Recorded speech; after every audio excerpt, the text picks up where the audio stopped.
यह मुर्गी अपने ही अंडों को चुरा लेती है और उन्हें सांप के आगे रख देती है और ये सांप पल भर का समय भी नहीं लगाता और उन्हें खा जाता है। इधर मुर्गी अपने खाली घोंसले में बैठकर सिर्फ रोती रहती है क्योंकि यह सिलसिला कई महीनों से चल रहा था। एक दिन यह सांप 4 बच्चों को जन्म देता है जिससे सांप को बहुत ज्यादा भूख लगती है। इधर मुर्गी अपने घोंसले में सोई हुई थी। यह सांप भूख से तड़पता हुआ उस पेड़ पर चढ़ जाता है और मुर्गी को अपना निवाला बना लेता है। तभी मुर्गा पत्नी को खाने के लिए टमाटर लाता है, लेकिन घोंसले में उसी सांप को देखकर मुर्गी की सांसें थम जाती है और अब मुर्गी के खून में बदले की भावना जाग उठती है। लेकिन वो अकेला कुछ नहीं कर सकता था, इसीलिए मदद के लिए वो चील के पास जाता है। मुर्गा चील को अपनी सारी घटना कह सुनाता है। चील उस सांप का नाम सुनते ही हक्का बक्का होकर कांपने लगता है और मुर्गी से बिना कुछ कहे उड़ जाता है।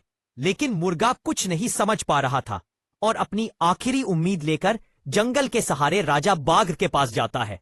जंगल का राजा बाघ मुर्गी की ऐसी बातों को सुनकर अपनी बीवी बच्चों को हमेशा के लिए जंगल छोड़कर भाग जाता है।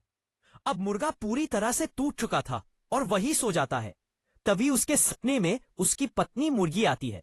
कहती है यह कोई साधारण सांप नहीं है, क्योंकि सांप के भेष में बैठा एक राक्षस है।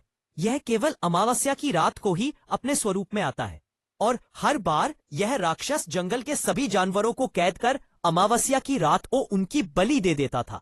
यह केवल राक्षस के स्वरूप में अमावस्या को ही मारा जा सकता है।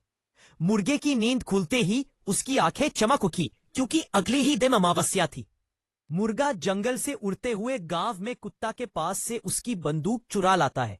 अब मुर्गा उस गुफा में पहले से ही बैठ जाता है।